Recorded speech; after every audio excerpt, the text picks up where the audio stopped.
Oke, halo teman-teman semua.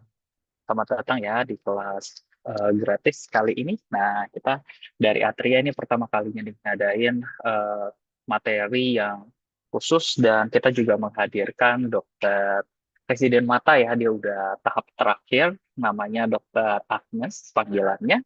Nanti kalian akan berkenalan dengan beliau. Nah, kenapa sih Atria ngadain topik tentang retinopati diabetikum? Soalnya secara pedoman di tahun 2023 kan keluar yang baru ya, dan pedomannya itu cukup sulit gitu. Nah, Atria pengen teman-teman yang di sini yang mau ujian sebentar lagi itu bisa mengerti topik ini ya. Nanti ada latihan soalnya, tapi kalau misalkan teman-teman ada pertanyaan di luar dari materi tersebut, boleh banget ditanyain di chat ya. Oke, yuk kenalan sama Dokter Agnes. Mungkin boleh ampun dulu dok. Ya, halo semuanya. Halo dok.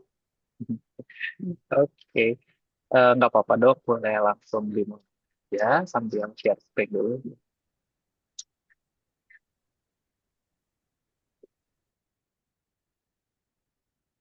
Ini udah kelihatan ya?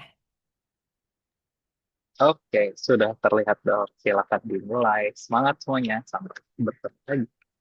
Ya, oke. Selamat sore teman-teman semua. Perkenalkan, saya dengan eh, Dokter Fania. Saat ini residen mata tahap akhir. em, akan menyampaikan terkait retinopati diabetikum. Jadi nanti di sini kita sama-sama belajar lebih lanjut terkait retinopati diabetikum ya. Oke. Nah, jadi per definisi retinopati diabetikum itu adalah suatu komplikasi yang mikrovaskular ya dari kondisi diabetes mellitus, di mana komplikasi mikrovaskularnya itu dia tepatnya merusak struktur retina. Nah, kalau berdasarkan PNPK di Kemenkes 2023, untuk screening dari retinopati diabetikum itu dia terbagi berdasarkan dari tipe-tipenya. Untuk DM tipe 1 itu disarankan untuk screeningnya itu ketika pertama kali terdiagnosis. Jadi langsung screening mata, dicek funduskopi. Sedangkan kalau misalnya untuk kondisi DM yang tipe 2 itu dianjurkan 5 tahun setelah pasiennya terdiagnosa tipe 2 baru bisa disarankan untuk dilakukan screening mata. Atau pada kondisi tertentu seperti pada pregnancy atau kehamilan, biasanya juga kita sarankannya untuk segera di screening juga matanya setelah konsepsi atau pada trimester pertama. Nah, yang di screening matanya itu apa aja sih, Dok? Jadi biasanya untuk screening retinopati diabetikum itu yang kita lihat pertama adalah visus atau tajam penglihatannya. Kemudian kita periksa di slit lamp. Nah, di slit lamp ini kita bisa periksa dari bagian segmen anterior, kemudian nanti ke segmen posterior. Di segmen anterior itu penting nanti kita harus nilai tanda-tanda seperti misalnya komplikasi diabetes ke mata itu yang bisa dilihat adalah misalnya terjadi eh, pertumbuhan pembuluh darah baru di iris. Jadi kita bilangnya rubeosis iridies. Nanti bisa kelihatan tuh lewat slit lamp atau misalnya terjadi lensanya keruh, katarak itu juga bisa jadi penemuan pada screening. Kemudian selain pemeriksaan slit lamp tadi, segmen anterior kita nanti cek segmen posteriornya tuh cek fundus. Nah, untuk funduskopinya nanti kita bisa menilai bagaimana tanda-tanda di retinanya seperti apa detailnya nanti akan dijelaskan lebih lanjut. Kemudian kita cek juga tekanan intraokularnya seperti apa. Dan kalau memang dibutuhkan, kita bisa mengerjakan gonioskopi. Kenapa gonioskopi ini dikerjakan? Itu semisalnya tadi pada saat kita periksa slit lamp di segmen anterior, kita lihat di irisnya kok ada rubeosis iridis atau ada pertumbuhan pembuluh darah baru, tapi mungkin masih kecil atau masih minimal. Untuk dengan gonioskopi itu kita bisa lebih memastikan lagi di sudut atau di angle-nya dengan alat gonioskopi ini kita bisa lihat ada pembuluh darah baru juga atau enggak seperti itu. Jadi ini mungkin teman-teman kalau nanti misalnya untuk persiapan yang dihafalkan terkait ini sih kapan di screeningnya itu pokoknya dia berdasarkan dari tipe dari diabetes mellitusnya itu yang perlu diingat ya. Oke, kemudian, nah sebelum masuk ke patofisiologinya secara detail, jadi ini teman-teman harus mengetahui dulu yang namanya BRB atau Blood Retinal Barrier. Jadi ada suatu komponen namanya perisit nih, itu dia adalah suatu sel yang dia bertugas untuk membentuk si blood retinal barrier ini ya gitu. Jadi em, gunanya blood retinal barrier ini adalah untuk menjaga pembuluh darah di retina gitu. Nah, jadi kalau misalnya pasien pasien dengan diabetes mellitus itu kondisi gula darah yang tidak stabil sampai dia kondisi hiperglikemik itu dia bisa menyebabkan kerusakan pada si perisit-perisit ini. Nah, alhasil nanti ketika perisitnya ini rusak, blood retinal barrier-nya pun juga jadi menurun fungsinya dan jadi rusak sehingga nanti bisa mudah terjadi cedera ataupun terjadi edema seperti itu. Nah, jadi ini secara detailnya kalau misalnya perisit tadi itu dia mengalami penurunan atau mengalami kerusakan akibat dari kondisi hiperglikemik dalam tubuh, akibat itu penumpukan sorbitol, AGE ataupun aktivasi PKC, maka blood retinal barrier itu akan rusak dan akan menimbulkan mikroaneurisma. Nah, mikroaneurisma ini kalau misalnya nanti dia bocor atau pecah, nanti akan terjadi tanda-tanda yang bisa kita temukan biasanya, seperti adanya hard exudat, itu menandakan adanya lipoprotein yang juga ikutan bocor. Kemudian ada perdarahan di retinanya, ini menandakan adanya sel darah merah yang juga ikut bocor. Dan adanya edema makula, ini diakibatkan karena bocornya tadi si pembuluh darah atau vaskular, jadinya cairan itu ekstravasasi, jadi bisa di lapisan retina jadi edema dan menyebabkan terjadinya gangguan penglihatan, khususnya penglihatan sentral karena edemnya di area makula. Nah, selain menyebabkan rusaknya blood retinal barrier ini, kematian si sel-sel perisit ini juga em, jangka panjangnya juga dia bisa menyebabkan terjadinya iskemik di retinanya. Nah, tanda iskemik retina awalnya salah satunya adalah terjadi kita bisa menemukan cotton wool spot. Jadi kalau kita lihat ada cotton wool spot, itu nanti menandakan adanya infark khususnya di bagian akson yang menyebabkan terbentuknya suatu badan kistoid. Nah, iskemik retina ini maka nanti tubuh itu akan merespon dengan meningkatkan VEGF sehingga tanda-tanda yang kita bisa lihat nanti di dalam saraf mata atau di retina itu terjadi irma. Di mana irma ini merupakan suatu dilatasi dari kapil retina yang masih sehat tapi dia udah mengalami dilatasi atau bisa terjadi neovaskularisasi atau terbentuknya pembuluh darah yang baru. Nah, neovaskularisasi ini juga dia bisa berujung ke perdarahan vitreous, yaitu ketika neovaskularisasi ini dia pecah, kemudian akhirnya bocorlah darah-darah itu masuk ke vitreous dan terjadilah perdarahan vitreous. Nah, nanti untuk gambar-gambarnya akan ditampilkan setelah ini ya, terkait tanda-tanda tadi. Nah, ini juga penting kita ketahui terkait klasifikasi dari retinopati diabetikum. Berdasarkan PNPK, klasifikasinya itu dibagi menjadi ada dua ya, ada yang non-proliferatif dan ada yang proliferatif. Nah, kata kuncinya yang membedakan dia non-proliferatif dan proliferatif itu adalah adanya tanda neovaskularisasi atau tidak. Jadi kalau misalnya pada non-proliferatif itu belum ada neovaskularisasi. Ketika pada saat kita melihat funduskopi, kita periksa saraf mata, retina, kita lihat ada neovaskularisasi, berarti itu sudah masuk ke klasifikasi retinopati diabetikum yang proliferatif. Gitu. Jadi kuncinya ingat aja kalau dia neovaskularisasi, berarti dia masuk ke proliferatif. Nah, untuk masing-masing ini itu dibagi lagi derajatnya. Untuk yang non-proliferatif itu ada dibagi menjadi ringan, sedang, berat, dan sangat berat. Yang perlu diingat itu yang ringan sama yang berat sih. Jadi kalau untuk mengingat gampangnya ya. Jadi kalau untuk yang ringan itu kita ingat aja pokoknya ada tanda mikroaneurisma. Udah nggak ada yang lain-lain, hanya mikroaneurisma aja. Berarti dia masih termasuk derajat yang ringan, non proliferatif. Sedangkan kemudian kita hafalkan juga nih untuk derajat beratnya.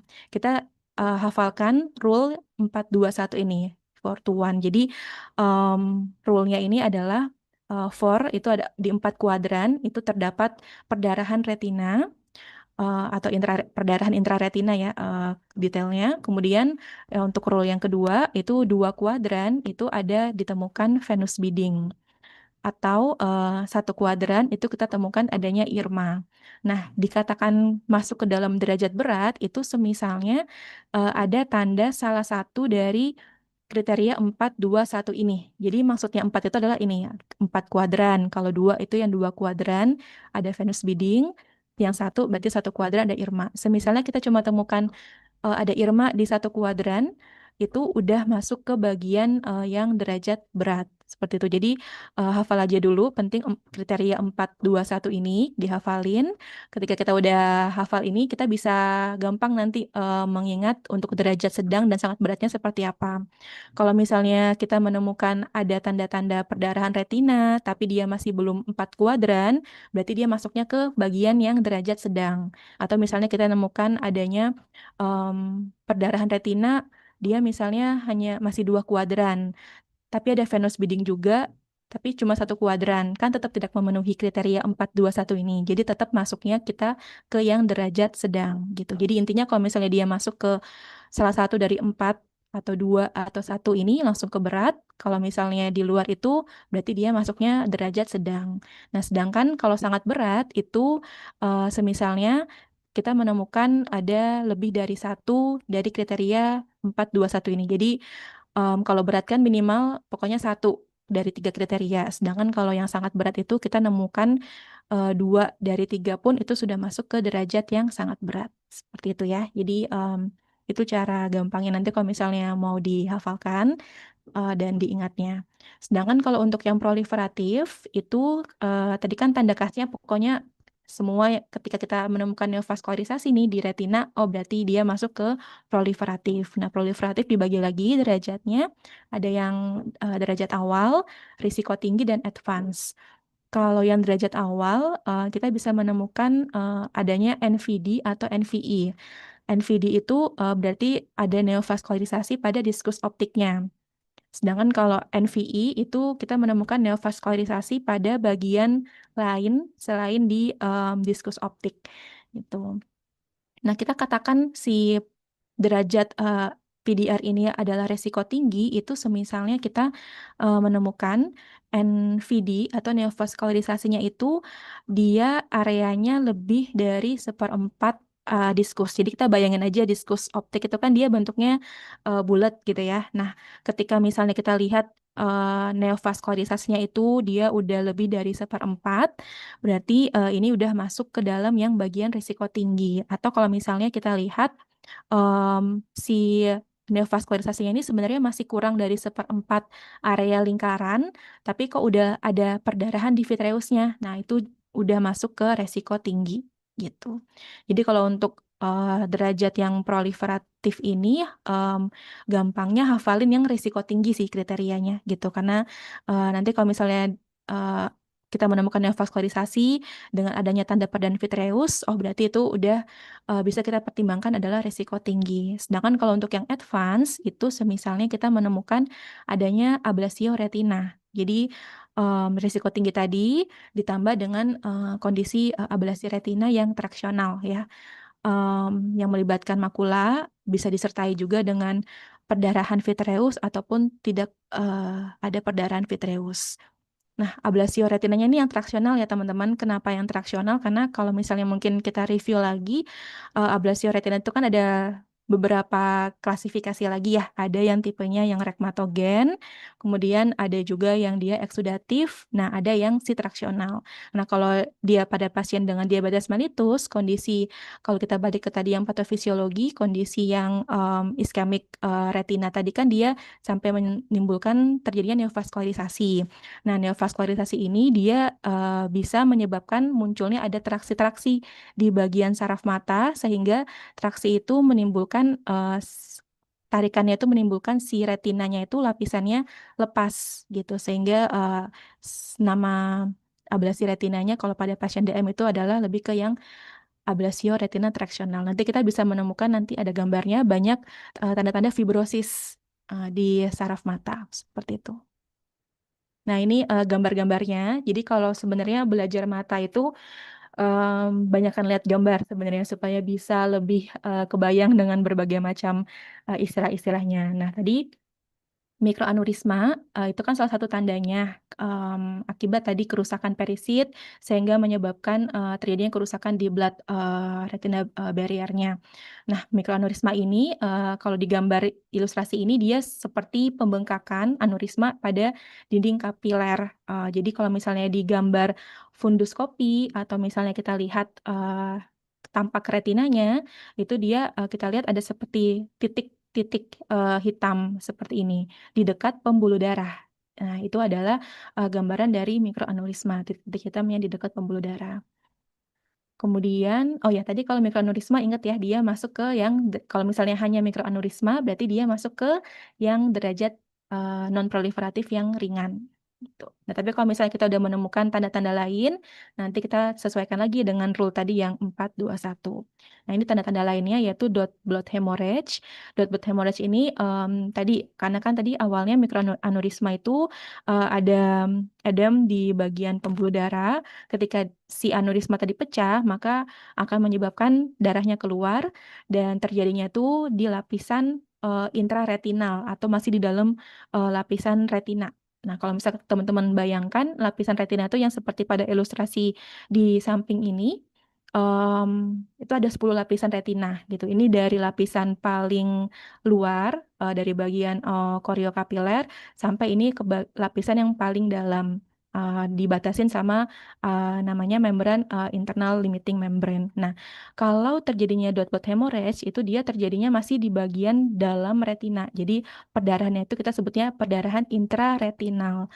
Eh, Detailnya lagi dia terjadi di bagian lapisan inner nuklear dan juga bisa terjadi di bagian outer plexiform. Nah, gambarannya seperti apa? Dot blood hemorrhage ini dia bintik-bintik perdarahan, titik-titik juga, tapi dia lebih gede dan lebih besar dari si mikroaneurisma tadi dan dia nggak serta-merta harus selalu dekat banget dengan pembuluh darah.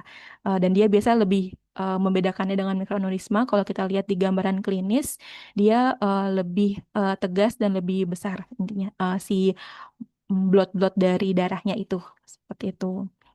Sedangkan kalau tanda lain yang kita bisa temukan itu adanya eksudat. Nah, nanti eksudat ini dia ada dua ya, ada yang hard eksudat, ada yang soft eksudat. Nah, kalau untuk yang hard eksudat kenapa bisa terjadi?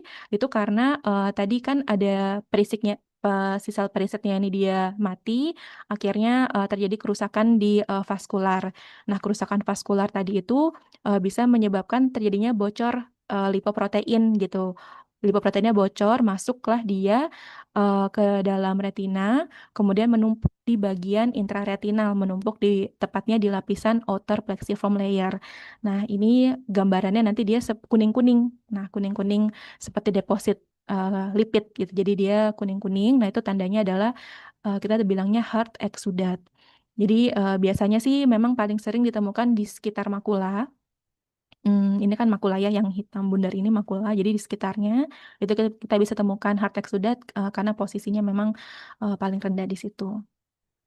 Nah, ini tadi exudat yang satunya lagi yang soft atau nama lainnya cotton wool spot ya. Jadi soft exudat atau cotton wool spot. Nah, kalau cotton wool spot ini dia patofisiologinya berbeda dengan yang hard exudat karena cotton wool spot ini dia merupakan terbentuk karena adanya kumpulan dari cystoid bodies. Nah, kenapa bisa terjadi kumpulan dari cystoid bodies ini? Karena tadi ada infark atau ada iskemik di lapisan saraf mata sehingga akson-aksonnya rusak dan terbentuklah ini sehingga terjadilah cotton wool spot. Kalau dari gambaran klinis di fundus itu memang gambarnya seperti cotton wool, jadi memang makanya dinamakannya cotton wool spot. Jadi dia yang awan-awan putih bercak-bercak ya seperti cotton lah ya, dia putih-putih seperti ini. Nah itu berarti menandakan ada cotton wool spot seperti itu. Nah, tanda lainnya juga ada terjadi venous bleeding. Jadi, vena itu tadi akibat kerusakan endotel, dia mengalami ada area yang dilatasi, kemudian ada area yang konstriksi, sehingga biasanya di literasi-literasi bilangnya sausage-like appearance. Kalau misalnya kita lihat di um, pembuluh darahnya langsung, itu kita bisa lihat di sini ada bagian yang dia konstriksi atau mengecil, kemudian dia membesar atau dilatasi seperti ini. Jadi bentukannya kayak sosis atau ada juga yang bilang bentuknya kayak manik-manik. Jadi ada bagian yang menggembung, kemudian ada bagian yang mengkerut seperti itu. Nah itu tanda venous bleeding. Kemudian ada tanda lain yaitu IRMA. IRMA itu kepanjangannya dari intraretinal microvascular abnormalities. Jadi disingkat IRMA tadi ya. Nah, IRMA ini itu pembuluh darah retina yang mengalami dilatasi atau membesar. Mirip dengan neovaskularisasi. Sebenarnya kalau secara klinis juga sehari-hari sih sebenarnya masih sulit kita lihat secara kita periksa di slit lamp atau kita lihat funduscopinya sebenarnya masih agak sulit membedakannya kalau secara klinis antara IRMA dengan neovaskularisasi. Um, Cuma nanti ada pemeriksaan tambahan khusus untuk bisa membedakan antara IRMA sama neovaskularisasi ini.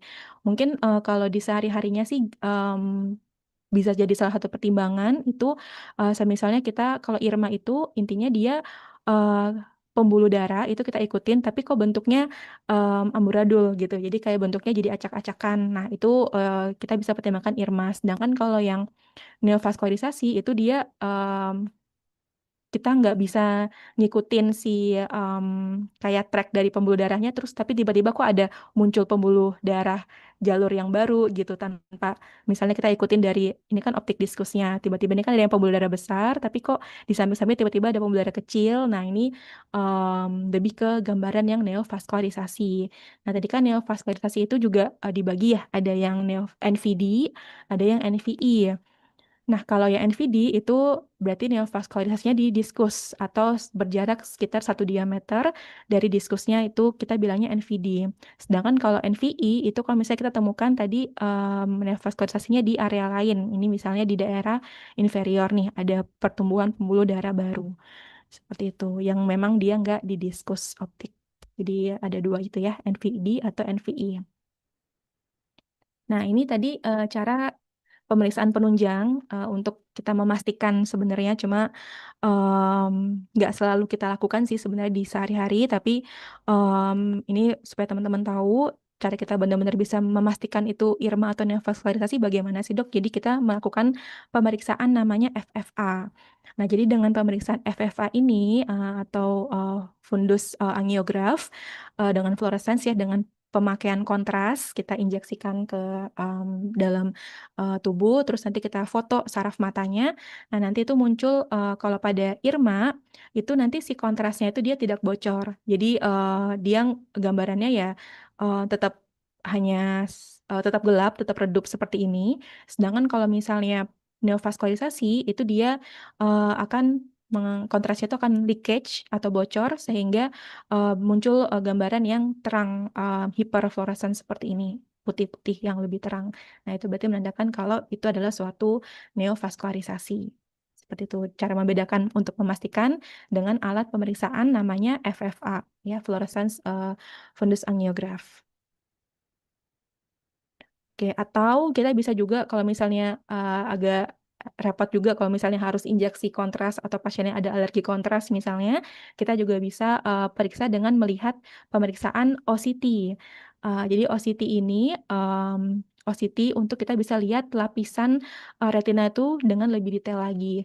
Nah, di OCT kita bisa lihat juga nih kalau pada IRMA itu dia pertumbuhan atau si pembuluh darahnya itu yang tadi acak atau ambaradul tadi itu dia hanya masih di bagian dalam retina, dia intraretinal si perdarahan apa si pembentukan pembuluh darah yang abnormal itu. Sedangkan kalau yang pertumbuhan pembuluh darah yang baru itu atau neovaskularisasi itu dia bisa sampai menembus dari retina, dari internal limitingnya itu dia menembus dan sampai ke area vitreous. Nah, ini menandakan kalau itu adalah suatu neovaskularisasi gitu. Jadi kalau di OCT kita lihat gambarannya, lihat aja ada yang kalau misalnya dia tembus dari lapisan ini kan lapisan retina ya, dari ini bagian dalam, ini bagian koreo yang paling luar.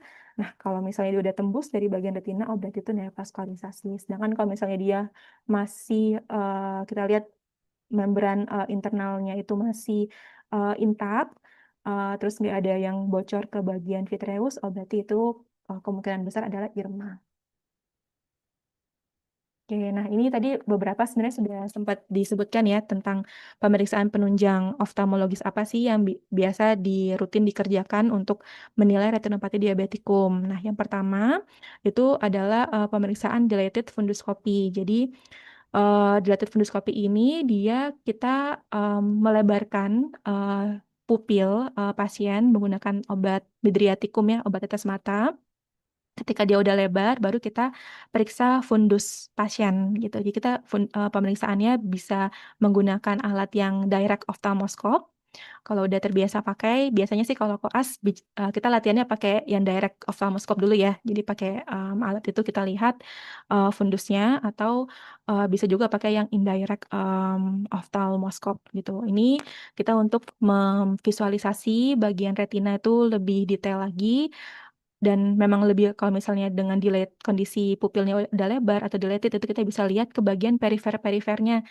Karena kalau misalnya nggak dilebarin itu susah kita ngelihat gambaran secara utuh, apalagi perifernya. Jadi memang harus dilebarin untuk pasien-pasien retinopati diabetikum screening ini. Nah, selain itu, tadi kita juga bisa periksa di slit lamp. Tadi seperti yang sudah saya sebutkan juga, di slit lamp ini kita bisa menilai segmen anteriornya, yang kita bisa temukan tanda-tanda komplikasi dari si retinopati diabetikum itu pada iris, ada neovaskularisasi yang kita sebut tadi ya, rubeosis iridis, atau kita lihat muncul katarak. Kemudian untuk tonometri, ini untuk kita mengukur tekanan intraokular. Biasanya kalau misalnya udah terjadi neovaskularisasi di iris, itu kan mengarah ke glaukoma yang neovaskular, sehingga itu juga bisa peningkatan tekanan bola mata, sehingga TO-nya akan tinggi nantinya. Kemudian kita bisa tadi nih periksa OCT ya, optical coherence tomography, ini supaya kita bisa menilai lebih detail lagi lapisan atau morfologi dari si retinanya. Kita bisa melihat di bagian makula ada edema atau tidak, atau ada cairan di subretina atau tidak, atau kita juga bisa menilai tadi ada neovaskularisasi atau tidak. Dan FFA ini juga kita bisa kerjakan atau lakukan, tapi biasanya FFA ini lebih sering digunakan untuk mendeteksi ini leakage dari neovaskularisasi, atau kita menilai adanya tanda-tanda edema makula atau tidak, atau mendeteksi mikroaneurisma juga tadi ya, membedakan dia antara IRMA atau neovaskularisasi juga bisa dengan FFA. Kemudian ultrasound USG B-scan ini kita kerjakan kalau misalnya dengan funduscopy dilated ataupun dengan slit lamp kita mau lihat segmen posteriornya itu susah, karena bisa jadi karena ada kekeruhan. Jadi kita melakukan USG untuk nanti kita lihat sebenarnya kondisi posterior itu ada apa seperti itu. Kalau pada retinopati diabetikum kita biasanya bisa melihat tanda-tanda kalau di USG itu apakah ada perdarahan di retina, di vitreusnya, atau misalnya ada tanda-tanda retinanya tadi ablasi ya. Nah, nanti kita bisa lihat dengan USG. Nah, untuk pemeriksaan yang sistemik itu karena berhubungan dengan diabetes, jadi kita periksa HbA1c, kita periksa juga profil lipid, HDL, LDL, trigliserida, dan juga fungsi ginjal, URCR, eGFR. Nah, untuk HbA1c ini biasanya sih kita rutin saraninnya sebenarnya ikut dari dokter penyakit dalam. Tapi kalau sesuai PNPK, memang kita rutinkan saraninnya selama 2 sampai 3 bulan. Kita minta pasien untuk kontrol supaya dengan target HbA1c itu harus di bawah 7%. Dan kalau untuk profil lipid yang kita periksa tadi harus lengkap juga ya, ada HDL, LDL, dan trigliserida, karena ini juga kita bisa menilai nanti ke depannya prognosis penyakitnya seperti apa. Kalau misalnya LDL sama trigliseridanya tinggi, itu bisa menyebabkan kondisi perburukan dari si diabetesnya itu sendiri. Sedangkan fungsi ginjal itu kita menilai karena diabetes kan juga selain tadi mikrovaskularnya ke area mata, dia juga bisa mengenai ginjal. Jadi nefropati diabetikum. Jadi sebagai screening tambahan juga kita mengecek fungsi ginjalnya. Nah, ini beberapa data yang ada dari beberapa penelitian berdasarkan PNPK ini setiap penurunan HbA1c 1%, maka resiko terjadinya ablasio retina atau retinal detachment itu turun 40%.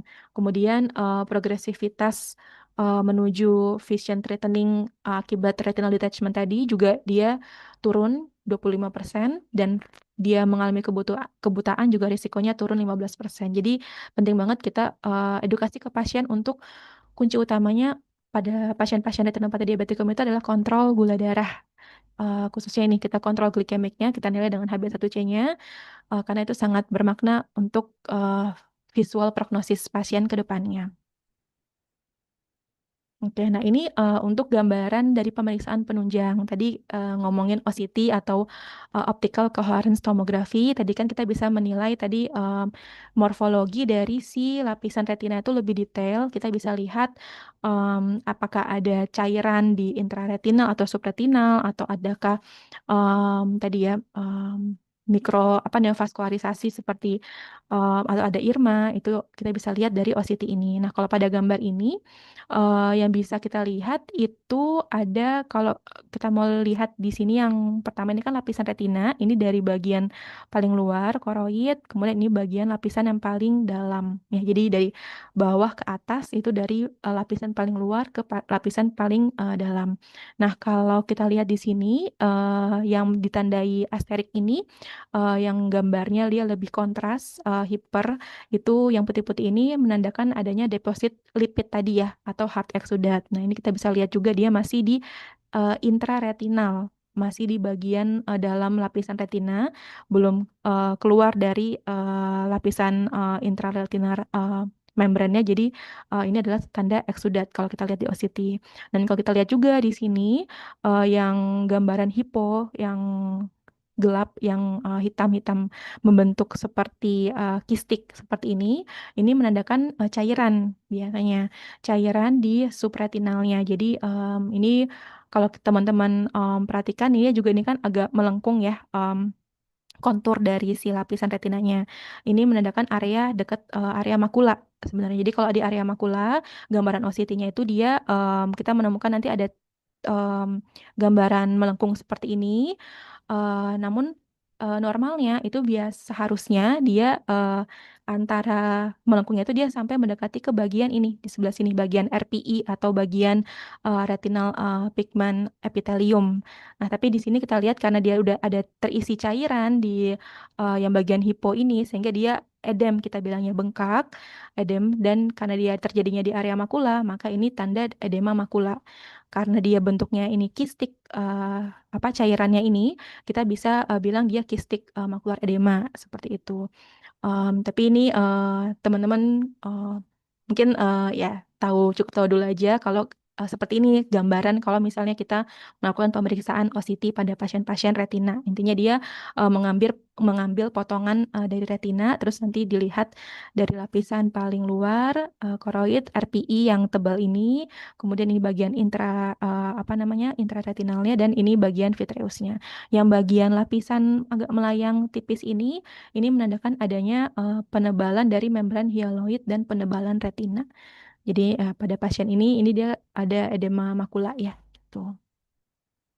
Nah, pemeriksaan lainnya, penunjangnya adalah FFA atau tadi ya, fundus fluorescence angiography. Jadi nanti kita pakai kontras fluoresen itu diinjeksikan ke pembuluh darah, terus nanti kita bisa lihat abnormalitas dari pembuluh darah. Tadi ingat ya kalau misalnya dia IRMA, itu dia di FFA nggak ada gambaran hiperfluorescence. Tapi kalau misalnya tadi yang dia neovaskularisasi, maka akan ada gambaran bercak-bercak yang lebih putih atau hiperfluorescence. Itu. Sedangkan kalau yang bintik-bintik dot-dot kecil di dekat dari pembuluh darah, itu kita bilangnya mikroaneurisma ya. Oke, nah ini tadi pemeriksaan kalau misalnya kok udah dilakukan, udah dilebarin nih dok matanya, terus kita coba fundus pakai oftalmoskopi direct maupun indirect, tapi kok tetap nggak kelihatan nih saraf si retinanya, diskus optiknya nggak kelihatan, retinanya nggak kelihatan, kemungkinan berarti ada suatu kekeruhan nih di bagian media dari di bagian media posteriornya. Nah, yang menyebabkan dia kekeruhan itu kalau pada kasus diabetik retinopati tadi bisa salah satunya ada terjadi ablasio retina atau perdarahan vitreus. Nah, kalau ablasio retina itu gambaran pada USG itu dia kasnya seperti ini, ada kita bilangnya bentuk V. V, terus kalau misalnya kita lihat ini V-nya, ujung V-nya itu dia ke bagian yang hitam ini itu adalah si nervus optiknya gitu. Jadi normalnya kalau misalnya kita mau lihat bola mata, USG bola mata itu seperti apa, jadi normalnya seperti yang gambaran seperti ini. Jadi ini bagian anterior, ini bagian posterior. Nah, anterior ini kita bisa lihat di sini ada lensa. Kemudian ini adalah lapisan dari retinanya dan ini nervus optiknya yang dia lebih agak gelap dibandingkan area lain. Nah, kita harus menemukan gambaran ini. Ketika kita USG, target kita bisa menemukan gambaran ini, setidaknya terlihat si nervus optiknya. Terus nanti kita bisa memastikan ada kekeruhan atau tidak di bagian vitreusnya. Nah, kalau di bagian perdarahan vitreus, kita bisa lihat dengan jelas ini ada bintik-bintik putih tersebar diskret ya merata di bagian dalam mata atau vitreusnya. Nah, ini tanda adanya vitreus di mata. Untuk lebih pasti lagi biasanya kita meminta pasien saat di USG itu untuk melirik-lirikkan matanya. Jadi lirik kanan, kiri, atas, bawah. Nanti kita bisa lihat tuh si putih-putihnya ini dia ikut bergerak juga. Nah, itu berarti memang menandakan adanya perdarahan vitreus. Sedangkan kalau misalnya ablasio itu kalau misalnya kita minta pasiennya lirik-lirik ke kanan, kiri, atas, bawah, si garis V ini dia tetap terus ada dan terus nempel di ujung optik nerve-nya ini. Jadi itu kita bisa memastikan oh ini kemungkinan besar terjadi ablasio gitu. Nah, bagaimana tata laksana pasien retinopati diabetikum? Jadi itu berdasarkan dari tingkat tadi ya keparahannya. Apakah dia yang non proliferatif atau yang proliferatif? Nah, kalau yang non proliferatif untuk yang ringan dan juga derajat sedang itu biasa kita terapinya lebih ke observasi dulu dan kita minta pasiennya untuk mengontrol tekanan untuk kontrol glikemiknya yang baik, tekanan darahnya juga di bawah dari 140/90, LDL dan trigliseridanya, profil lipidnya juga harus baik gitu. Dan kita monitornya, follow up-nya untuk misalnya tadi kita nemuin derajat ringan, maka setiap tahun, sedangkan kalau sedang itu lebih rutin lagi, yaitu setiap 6 sampai 9 bulan untuk rutin datang ke mata diperiksain fundusnya. Sedangkan kalau pada derajat yang udah berat dan juga sangat berat, nah itu kita pertimbangkan, saranin ke pasiennya untuk melakukan laser retina. Nah, laser retina ini namanya pan retinal photocoagulation. Apalagi kalau misalnya kita melihat pasiennya udah usia tua, kemudian tadi retinanya sudah sulit diperiksa, atau pasien-pasien yang pasca operasi katarak, atau pasien dengan mata yang fellow eye-nya atau kontralateralnya itu juga udah kita diagnosis sebagai yang proliferatif, maka baiknya dilakukan pertimbangan panretinal photocoagulation ini. Kalau untuk monitoringnya sendiri berdasarkan PNPK itu kalau untuk derajat berat dia setiap 3 sampai 4 bulan, sedangkan kalau sangat berat itu lebih intens lagi setiap 2 sampai 3 bulan. Nah, kalau untuk yang proliferatif baik itu yang proliferatif awal ataupun yang risiko tinggi, itu juga terapinya sama seperti yang tadi yang berat dan sangat berat, yaitu retinal photocoagulation atau laser. Dan ini kita anjurkan kalau bisa dilakukan di hari yang sama saat pasien datang kontrol ke mata atau setidaknya dalam waktu 2 minggu sejak terdiagnosis. Dan pemberian injeksi intravitreal anti-VEGF ini juga bisa kita berikan sebagai adjuvan. Kalau berdasarkan PNPK bisa dipertimbangkan kalau secara klinis di praktek sehari-hari, kalau misalnya kita menemukan perdarahannya itu juga lumayan berat, udah maksimal atau misalnya tampak ada perdarahan retina, itu kita bisa lakukan injeksi anti VEGF ini. Tapi ini kan untuk belajar untuk UKMPPD nanti berdasarkan PNPK yang kita pelajari ya. Ini teman-teman ingat aja pokoknya kalau dia udah masuk ke derajat yang awal dan risiko tinggi, berarti terapinya PRP dan bisa pertimbangkan sebagai tambahan yaitu intravitreal anti-VEGF injeksi. Dan untuk monitoringnya dia setiap bulan ya, karena dia termasuk yang cukup berat, jadi setiap bulan harus di follow up terus pasiennya. Sedangkan kalau yang sudah advance, Tadi yang advance itu kalau misalnya sudah ada ablasi retina, apalagi kalau misalnya ablasi retinanya itu sudah mengancam penglihatan, maka kita saranin ke pasiennya untuk dilakukan operasi vitrektomi atau pembersihan dari si vitreusnya tadi. Jadi eh, yang ablasi tadi kita coba tempelkan kembali, bagian-bagian yang mengalami traksi tadi kita coba lepas-lepasin, kita gunting, kita vitrek untuk supaya nanti bisa balik lagi nempel dan nggak lebih parah tertariknya gitu. Atau kalau misalnya ada perdarahan vitreus yang persisten, biasanya lebih dari 3 bulan, nah itu kita bisa pertimbangkan untuk dilakukan vitrektomi. Dan berdasarkan PNPK juga kita bisa mempertimbangkan untuk menambahkan injeksi anti VEGF intravitreal sebagai ajuvan. Tuh ya. Oke, nah ini tata laksana tambahan. Jadi kalau pada terkait edema makula. Jadi kalau pada pasien DM dan mengalami retinopati, um, edema makula ini bisa terjadi di semua stage dari retinopati diabetikum. Jadi kan stage-nya ada yang non-proliferatif, ada yang proliferatif. Nah, si edema makula ini bisa terjadi di setiap stage, baik itu yang non-proliferatif yang ringan sampai yang proliferatif yang advance. Jadi eh, kita penting di setiap pemeriksaan kita cek juga di area makulanya apakah terdapat edema atau tidak. Tadi dengan lebih pasti lagi biasa kita tadi ya lakukan pemeriksaan optical tomografi tadi atau OCT.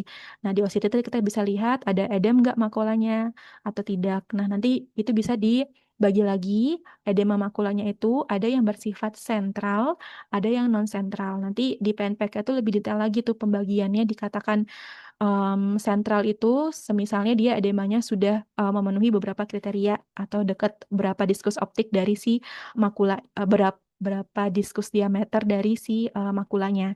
Dan kalau misalnya untuk terapinya berdasarkan dari PNPK, kalau untuk yang baik itu sentral maupun non sentral itu kita saranin ke pasiennya untuk dilakukan laser.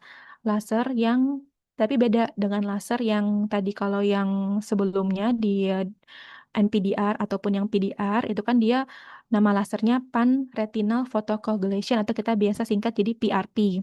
Sedangkan kalau yang pada edema makula itu dia bentuk lasernya lebih ke vokal atau grid gitu. Jadi yang membedakan kalau pada pan-retinal photocoagulation itu yang kita laser adalah 360 derajat semua area dari retina di perifer. Makanya dinamakan panretinal. Jadi di semua 360 itu kita laser. Sedangkan kalau yang vokal atau grid itu hanya di vokal vokal atau localize aja di area di sekitar makula yang kita laser gitu. Jadi kalau edema makula lasernya itu yang vokal atau grid. Nah, kalau misalnya dia gagal atau nggak responsif dengan misalnya kok tetap terjadi perburukan dengan kita udah laser vokal, ini kita bisa pertimbangkan untuk diinjeksi anti VEGF untuk mengurangi si pembengkakan di makula tadi. Atau kita bisa langsung juga nih menyarankan ke pasien langsung disuntik aja matanya. Kalau misalnya edema makulanya itu termasuk tipe sentral yang visusnya itu udah turun di bawah atau di bawah 6/9. Nah, itu kita langsung aja nggak usah laser lagi, tapi langsung diterapi injeksi suntik anti VEGF intravitreal. Seperti itu. Oke, nah ini tadi ya tentang panretinal photocoagulation. Jadi yang di laser itu ini semua area dari retinanya 360 derajat. Itu kita laser. Tujuan lasernya ini jadi kita em, membuat supaya tadi kan awalnya ada neovaskularisasi karena akibat retina itu mengalami iskemik. Nah, dengan di laser itu kita menurunkan si menyebabkan kematian dari foto reseptor, menurunkan kebutuhan oksigen, menurunkan VEGF yang memicu neovaskularisasi tadi. Jadi kita menekan itu semua dengan PRP ini seperti itu. Jadi kondisinya ketika ini kan sebelum PRP dia masih ada neovaskularisasi. Ketika setelah di PRP kita follow up lagi beberapa bulan kemudian si neovaskularisasinya itu jadi berkurang gitu. Jadi sangat membantu dengan PRP ini. Nah, kalau yang vokal itu dia di lasernya memang lebih ke area yang dekat dengan makula yang mengalami edema atau yang mengalami kalau misalnya kita FFA tadi, pemeriksaan penunjang yang fundus fluorescence angiograph itu ada leakage. Nah, kita um, lasernya itu di area dekat leakage-nya itu mengelilinginya untuk supaya membantu dia nggak ekstravasasi lebih luas lagi dan mengurangi si edema tadi, meredakan edemanya dan harapannya bisa memperbaiki tajam penglihatan sentral pasien. Seperti itu. Nah, oke. Jadi ini terkait komplikasinya. Kalau komplikasinya tadi udah disebutkan juga ya beberapa. Jadi komplikasinya itu bisa terjadi perdarahan di vitreous atau perdarahan di depan atau preretinal kita bilangnya, atau terjadi ablasi retina yang traksional, atau terjadi tadi kalau misalnya udah sampai di iris kita nemukan adanya neovaskularisasi, ada glaukoma neovaskular jadinya, atau katarak diabetikum. Nah, kalau yang perdarahan vitreous ini tadi ya udah disebutkan juga kalau dia terjadinya karena si neovaskularisasi tadi yang dia sampai ke menembus bagian lapisan retina sampai ke vitreous, terus dia pecah, maka darahnya bisa mengisi ke vitreous dan terjadilah perdarahan vitreous. Sedangkan kalau yang perdarahan preretinal itu dia lokasinya si darahnya itu ada di antara posterior hyaloid dan juga internal limiting membrane sehingga nanti biasa tampaknya itu ada horizontal fluid level. Jadi nanti kas di fundus di retinanya itu kita bisa lihat ada gambaran perdarahan yang cukup luas tapi masih ada garis horizontal fluid levelnya itu khas dari perdarahan namanya preretinal atau subhyaloid gitu.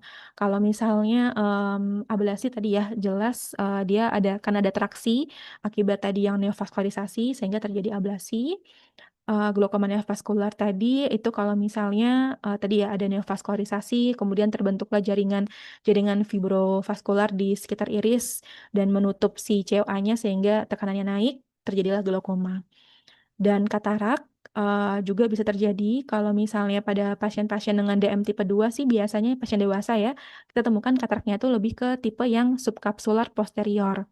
Sedangkan kalau pada pasien-pasien dengan DM yang tipe 1 itu atau pada anak-anak ya kita bisa lihat ada gambaran snowflake katarak. Jadi dia kataraknya itu lebih ke kortikal dan tampak khas mirip dengan si snowflake ini, jadi bercak-bercak putih di area kortikal dari lensanya gitu. Oke, nah ini gambar-gambar ya supaya lebih paham dan lebih ingat. Ini gambaran perdarahan di vitreous. Jadi yang membedakan kalau antara intraretinal sama yang dia udah di luar dari atau masuk ke dalam dari retinanya, masuk dari vitreusnya itu kita lihat aja pembuluh darah di vaskularisasi di bagian fundus ini. Kalau misalnya darah retinanya ini kita lihat perdarahannya itu sudah menutupi vaskularisasi dari si retina, oh berarti dia perdarahannya ini lokasinya kemungkinan besar dia udah di preretinal atau di vitreous gitu kita bilangnya. Karena kalau misalnya dia perdarahannya masih di intraretinal, maka gambarannya itu kita masih melihat si vaskularisasi, garis-garis pembuluh darahnya itu masih masih nampak jelas lalu ada perdarahan gitu. Tapi kalau misalnya ini kan kita lihat dia udah menutupin si vaskularisasinya ya sampai nggak kelihatan. Jadi ini kita bisa bilang lokasinya kemungkinan besar di preretinal atau di vitreous. Nah, ini tadi yang jelas ya kalau misalnya dia preretinal yang dia di subhyaloid hemorrhage, dia gambarannya seperti ada garis horizontal fluid level seperti ini atau gambaran seperti boat shape. Nah, ini khas untuk perdarahan preretinal. Pasti nggak akan lupa sih kalau misalnya udah ngelihat gambar ini, oh ini subhyaloid hemorrhage. Seperti itu. Dan ini gambaran tadi ya yang bercak-bercak putih, snowflake katarak itu, tapi ini khasnya biasa pada pasien-pasien dengan DM tipe 1. Jadi kalau misalnya kalian mau lihat ke pasien-pasien DM yang udah lansia, itu biasanya agak jarang melihat gambaran snowflake karena lebih sering kalau pada lansia atau pasien-pasien dengan DM tipe 2 itu dia gambarannya lebih ke yang subkapsular posterior katarak gitu. Oke, ya sudah sekian teman-teman materi yang bisa di-sharingkan. Mungkin sebelum bahas ada yang mau bertanya atau saya kembalikan ke moderator dulu kali ya.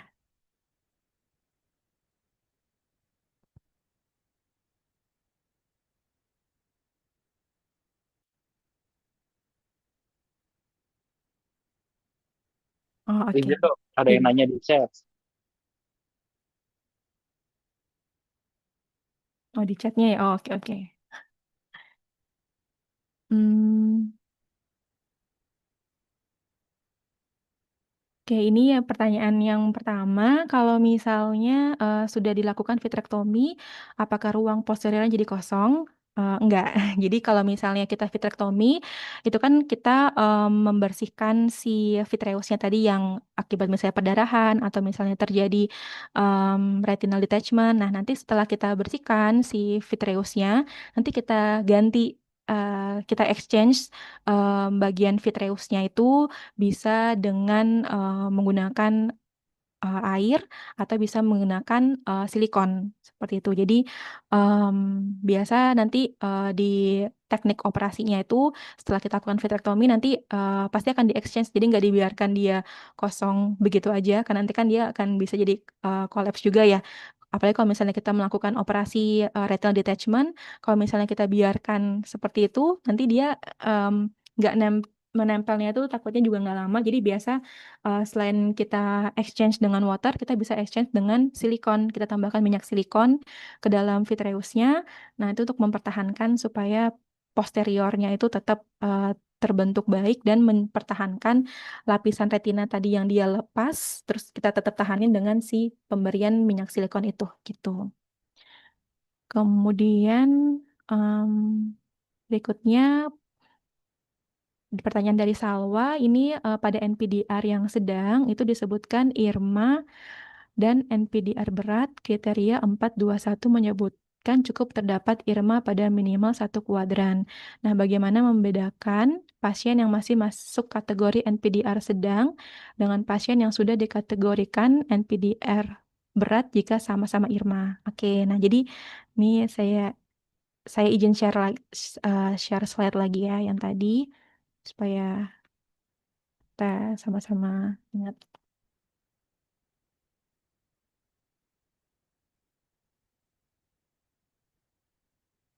di klasifikasi.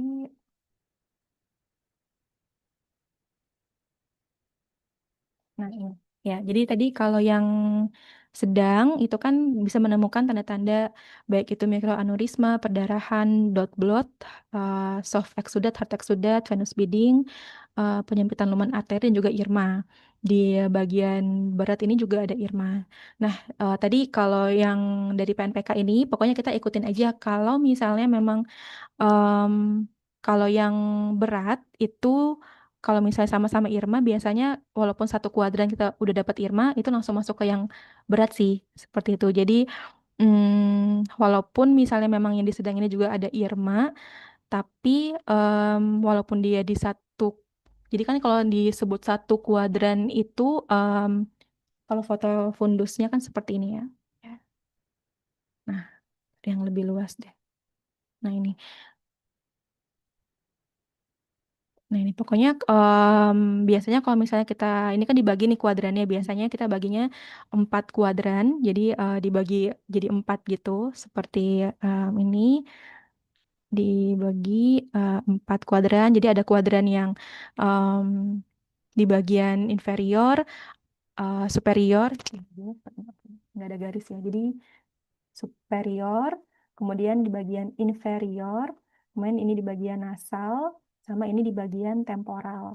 Nah, kalau misalnya kita menemukan Irma di satu kuadran aja pun, itu sebenarnya langsung kalau berdasarkan PNPK kita langsung bilang aja dia yang ke derajat yang ini berat. Jadi bukan sedang lagi, tapi udah masuk ke derajat yang berat. Kalau karena jelas tadi aturan 421 itu pokoknya selama itu terpenuhi, langsung aja kita bilangnya dia yang berat gitu. Jadi walaupun memang ini sama-sama ada Irma ya, tapi ketika dia satu kuadran udah ada Irma, walaupun dia di superior atau inferior, kita nemuinnya satu kuadran aja minimal, pokoknya udah masuk ke yang berat gitu. Jadi yang penting diingat untuk di klasifikasi ini supaya nggak bingung, pokoknya pakemnya adalah hafal aja 421 itu masuk ke berat.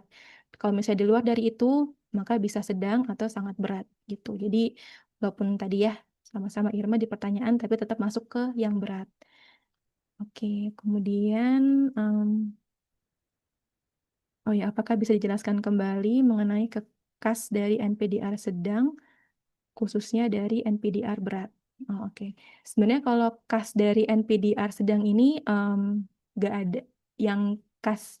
Jadi biasanya kita ngafalinnya selama tadi ya dia masuk ke rule yang 4, 2, 1 itu langsung aja dia masuk ke berat gitu. Jadi apapun soalnya kalian nanti nggak usah bingung dia mau masuk yang susah nih ngafalin yang sedang atau yang berat. Pokoknya kalau misalnya dia udah masuk ke salah satu kriteria, baik itu dia 4, 2, 1 ini, salah satu aja masuk, udah masuk ke yang berat berarti gitu. Nah, di luar dari misalnya dia ada perdarahan, tapi nggak 4 kuadran, atau misalnya ada venous bleeding, tapi dia nggak mengikuti rule 2 kuadran atau 1 kuadran IRMA ini, itu berarti masuknya ke yang sedang.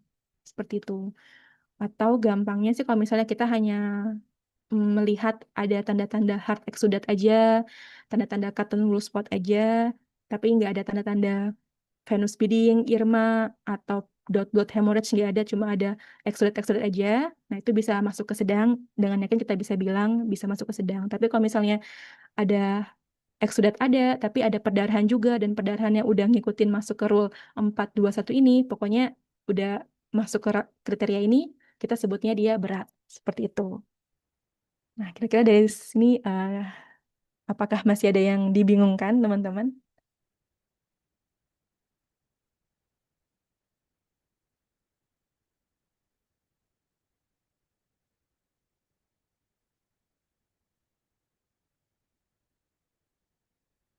Oke, ya udah cukup jelas ya. Pokoknya ingat aja yang rule-nya 4, 2, 1 itu.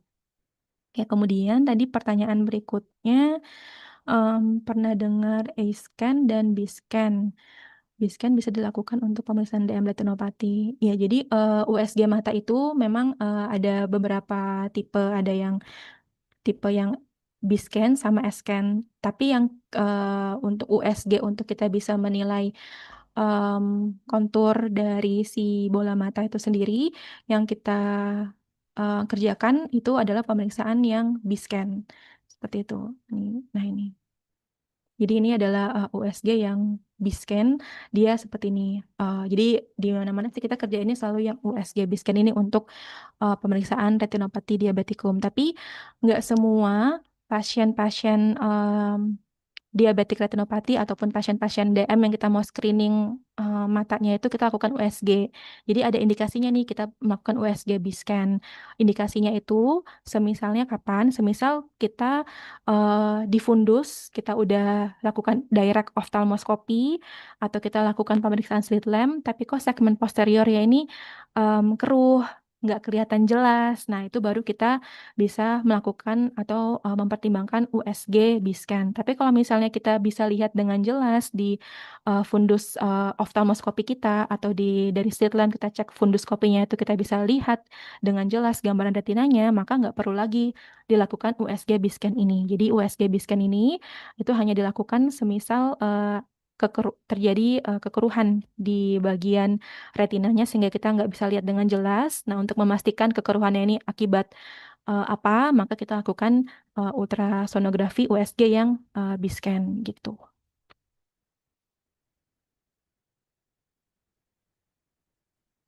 Oke, kira-kira ada lagi yang mau bertanya? Oh, yang tadi ada yang chat juga Irma, kepanjangannya apa? Irma tadi ini ya yang intra retinal abnormality ini.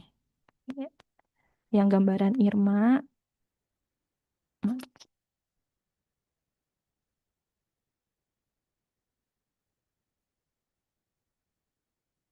Intraretinal abnormality, microvascular abnormalities. Jadi itu kepanjangan dari Irma ya.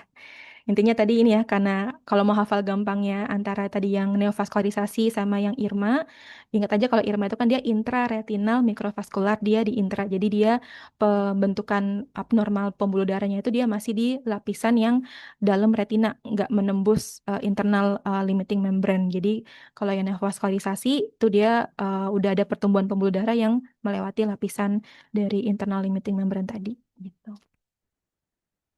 Oke. Jauh ini berarti ini udah kita bahas soal ya kalau gitu sekarang. Coba share screen lagi untuk bahas soal. Nah, untuk bahas soal ini nanti kita coba interaktif. Jadi nanti teman-teman bisa langsung sambil coba jawab gitu ya.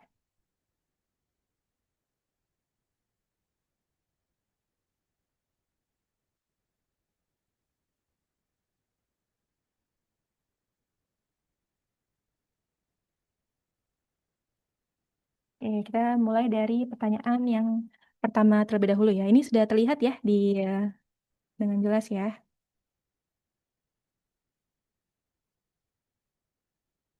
Oke, nah pertanyaan pertama ini saya bacakan ya. Jadi ada laki-laki umur 55 tahun datang ke poliklinik mata dengan keluhan penglihatan kedua matanya kabur perlahan. Sudah 5 bulan terakhir. Kemudian pasiennya ini ada riwayat DM tipe 2 sudah 7 tahun yang lalu, tapi jarang kontrol dan tidak rutin juga minum obat. Kemudian pada pemeriksaan funduskopi itu ditemukan ada tanda-tanda mikroaneurisma, dot blood hemorrhage di 4 kuadran retina, cotton wool spot, dan ada venous bleeding pada 2 kuadran. Tapi tidak ditemukan adanya neovaskularisasi di diskus optik maupun di tempat lain. Nah, apakah diagnosis yang paling tepat? Apakah retinopati hipertensi atau retinopati diabetik non-proliferatif yang sedang atau yang berat atau sangat berat atau dia yang proliferatif? Nah, kira-kira jawabannya yang mana nih teman-teman? Kalau misalnya, oke, ada yang jawabnya C, ada yang jawabnya D. Oke, jadi untuk C, D, C, oke, berarti kebanyakan milih ini yang pasti non-proliferatif ya. Jadi kita ingat kata kuncinya tadi, kita lihat aja di soal ini dia tidak ada neovaskularisasi. Berarti dia yang masuk ke non-proliferatif gitu ya. Pokoknya ingat kalau misalnya udah ada penglihatan awalnya ya dari soal dulu. Penglihatan buram perlahan. Kalau perlahan-lahan kan berarti DD-nya nanti masuk salah satunya retinopati gitu ya. Apakah dia retinopati hipertensi atau DM? Kita bisa lihat di riwayat sistemiknya. Kalau memang dia ada DM, oh berarti kemungkinan besar juga bisa DM. Kalau misalnya dia ada hipertensi juga bisa ada kemungkinan besar hipertensi. Tapi kalau kita lihat ke funduskopinya, ternyata ada tanda-tanda yang lebih mengarah ke yang diabetik. Nah, kita lihat kata kunci lainnya, kita cari ini yang proliferatif atau bukan dengan cara lihat neovaskularisasi. Ini kan nggak ada, berarti udah pasti dia yang non-proliferatif. Terus kita masuk lagi ke derajatnya mau, ini kan tadi kan banyak yang kalau nggak C, D gitu ya. Jadi antara berat atau sangat berat. Nah, tadi ingat ya kalau pokoknya pakemnya kalau berat itu salah satu dari 4, 2, 1. Nah, ini kan kita lihat di sini mikroaneurisma oke. Tadi yang 421 kan ada perdarahan dot blood hemorrhage, kemudian yang 2 itu venous bleeding, 1 itu adalah IRMA. Kita lihat aja kata kunci dari 421 itu. Tadi yang dot blood hemorrhage di sini dibilang 4 kuadran retina. Oh, berarti udah bisa masuk nih di salah satu rule dari 421. Kemudian ada kata kunci lainnya yang venous bleeding. Dan venous bleedingnya dia dibilangnya di 2 kuadran. Oh, berarti 2 nih dari 3 kriteria 421. Nah, berarti dia masuknya yang jawabannya yang lebih tepat yang sangat berat, yang D ya, karena dia lebih dari 1 dari 421 rule. Kalau misalnya 1 dari kriteria 421, maka dia berat, salah satu ya. Kalau misalnya dia udah lebih dari 1, maka masuknya yang sangat berat. Oke, berikutnya, nomor 2. Oke. Nah, jadi ini ada laki-laki umur 58 tahun, keluhannya penglihatan kedua mata semakin kabur sejak 3 bulan terakhir. Ada riwayat DM tipe 2 sudah 12 tahun, tapi kontrol gula darahnya buruk. Kemudian di funduskopi ada mikroaneurisma, perdarahan dot blood, kemudian cotton wool spot, dan didapatkan neovaskularisasi. Diagnosis yang tepat apa nih teman-teman? Apakah dia retinopati diabetik non-proliferatif yang sedang, ringan, berat, atau dia edema makula, atau retinopati diabetik yang proliferatif? Oke, ya, mungkin 10 detik kali ya. 10. Boleh kalau teman-teman lain mau jawab juga nih.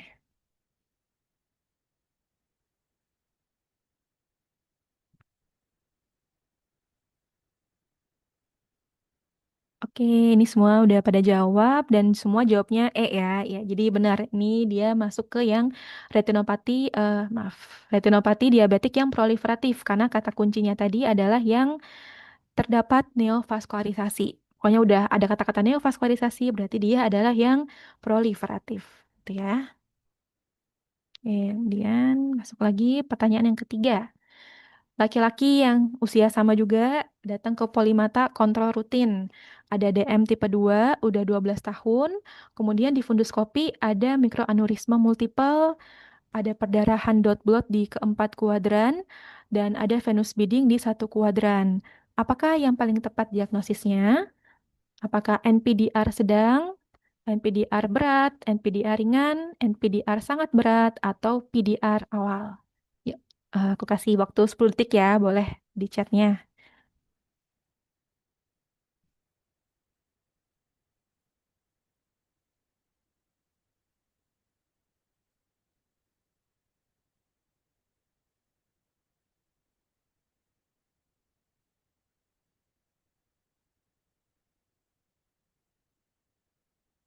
Oke, nah ini udah dilihat jawabannya semua ya pada ngejawab yang B, yang NPDR yang berat ya. Jadi udah benar nih semuanya.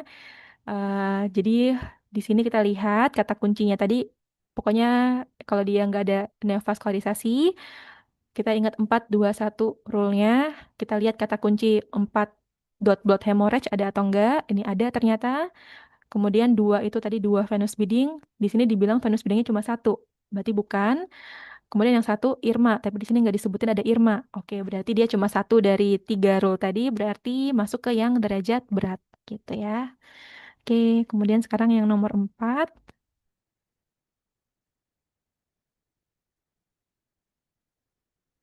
Nah, laki-laki usia sama dengan riwayat DM yang sama juga.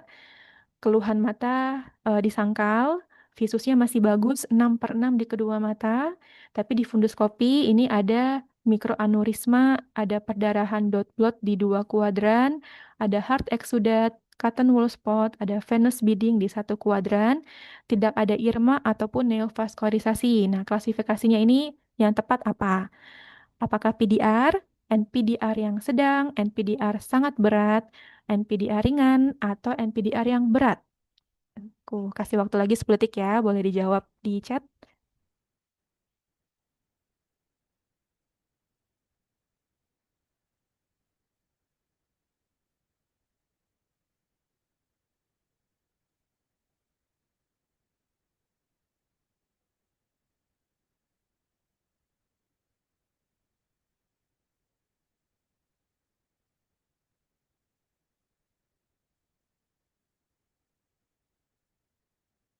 Oke, 10 detik udah lewat. Jadi ini ada yang jawab NPDR yang sedang, ada yang jawab NPDR yang ringan. Oke, jadi kita lihat lagi ya kuncinya.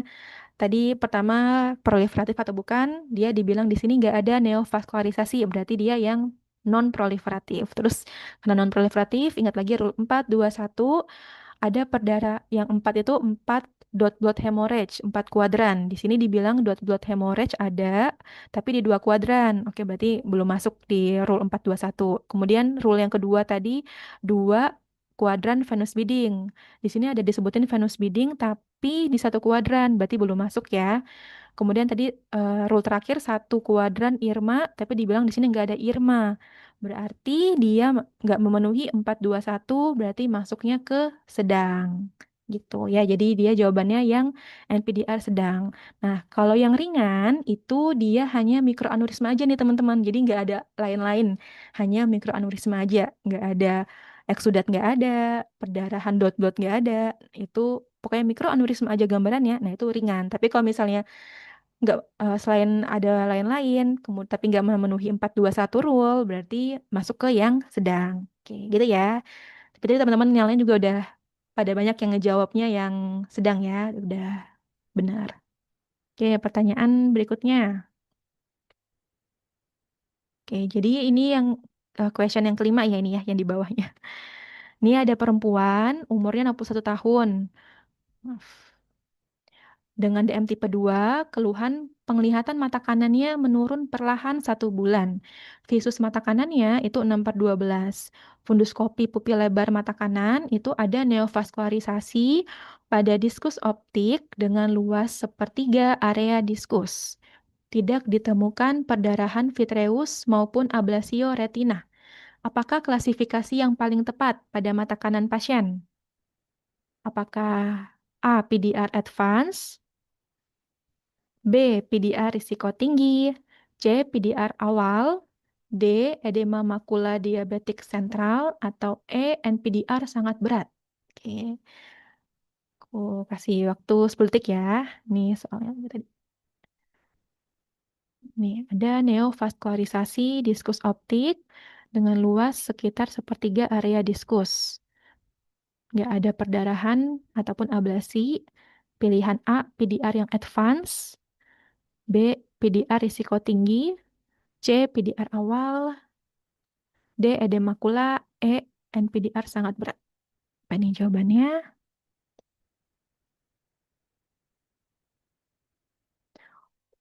Oke, PDR yang B ya, yang PDR resiko tinggi. Oke, hampir semua jawabnya udah benar-benar semua ya. PDR yang resiko tinggi. Maaf, maaf. Nah, jadi kata kuncinya di sini adalah tadi kalau diingat udah benar semuanya kita lihat dia udah sebutin neovaskularisasi. Oh, udah berarti udah pasti yang PDR gitu. Nah, tapi PDR yang mana nih derajatnya? Apakah PDR yang risiko tinggi atau yang advance? Nah, nanti kita lihat balik lagi ke tadi yang slide. Jadi kalau misalnya dia yang PDR, kita ingat aja risiko tinggi ya. Biasanya kata kuncinya PDR risiko tinggi itu intinya kita nemuin adanya NVD eh, di mana dia si neovaskularisasinya itu luasnya itu adalah lebih dari 1/4 dari lingkarannya gitu. Ini kan dia dibilangnya dengan luas sekitar sepertiga area diskus kan, berarti udah lebih dari 1/4, berarti masuk ke area namanya yang PDR resiko tinggi. Maaf ya slide-nya lari-lari. Nah, eh, jadi masuk ke PDR resiko tinggi. Oke, benar semua ya. Oke, nah kemudian selanjutnya nih, question nomor 6. Ada laki-laki umur 64 tahun dengan riwayat DM tipe 2 datang mau periksa mata. Pasiennya ini tinggal jauh, sulit untuk kontrol rutin. Visus kedua matanya 6/6 dan funduskopinya ada perdarahan dot-dot di keempat kuadran, ada venous bleeding di 3 kuadran. Tidak ditemukan neovaskularisasi ataupun edema makula. Tata laksana paling tepat apa pada pasien ini? Yang A itu vitrektomi, B fotokoagulasi laser vokal, C observasi dan kontrol risiko faktor risiko sistemik saja, D injeksi anti VEGF intravitreal, atau E fotokoagulasi laser panretina. Yuk,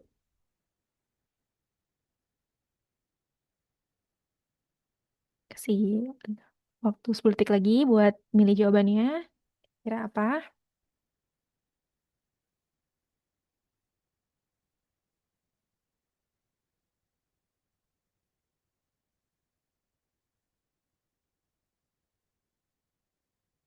Oke, ini jawabannya juga udah pada benar semua ya. Jadi jawabannya fotokoagulasi laser panretinal. Jadi kata kuncinya tadi kan kalau tata laksana kalau kita ingat lagi dia berdasarkan dari si derajat keparahan diabetik retinopatinya. Kalau misalnya dia masih masuk ke yang derajatnya ringan sedang, itu observasi kontrol faktor risiko sistemik ini bisa. Kalau misalnya dia NPDR yang ringan sedang. Tapi kalau misalnya dia udah masuk yang NPDR yang severe sampai yang berat sampai yang sangat berat, maka kita pertimbangkan pasiennya untuk dilakukan fotokoagulasi yang PRP, yang panretinal ini laser ya. Jadi em, kapan kita pertimbangkan dilakukan injeksi anti VEGF intravitreal, itu bisa dipertimbangkan tadi kalau misalnya pada kasus-kasus yang ada apa PDR. Pada PDR kita bisa pertimbangkan yang sudah advance atau pada kasus edema makula.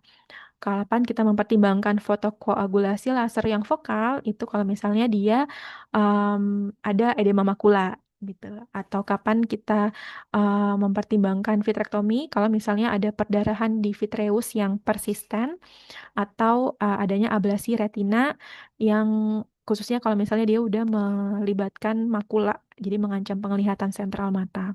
Nah, untuk jawaban ini kita berarti harus tentuin dulu dia derajatnya apa. Em, Kalau kita lihat di sini kan dia tidak ditemukan neovaskularisasi dan nggak ada edema makula. Berarti dia yang masuk ke NPDR. NPDR-nya derajat yang mana nih? Kalau dilihat kan dia ada 4 kuadran dot blot, kemudian 3 kuadran Venus Beading. Berarti kan masuk 2 dari kriteria 3. Berarti udah masuk yang derajat sangat berat. Berarti emang udah pasti harus dilakukan PRP. Apalagi nih pasiennya jauh dari fasilitas kesehatan, sulit untuk kontrol. Jadi nggak bisa kalau hanya kita observasi dan kontrol gula darah itu nggak cukup hanya dengan itu. Jadi harus saranin ke pasien dilakukan fotokoagulasi panretina. Gitu ya. Oke, sekarang ini ada gambar. Jadi question nomor 7 ya, pasien laki-laki 49 tahun dengan riwayat DM tipe 1 dari usia muda, kontrolnya tidak teratur, datang dengan keluhan mata kirinya menurun berat sejak beberapa minggu. Visus mata kirinya 1/60 dengan funduskopi pupil lebar ada gambaran seperti ini. Tata laksana paling tepat pada pasien apa? Yang pertama, A, apakah observasi dan kontrol faktor resiko? Kemudian yang B, fotokoagulasi laser panretina. Kemudian yang C, fotokoagulasi laser fokal. D, injeksi anti-VEGF intravitreal sebagai monoterapi. Atau E, vitrektomi. Oke, boleh silakan dijawab 10 detik ya.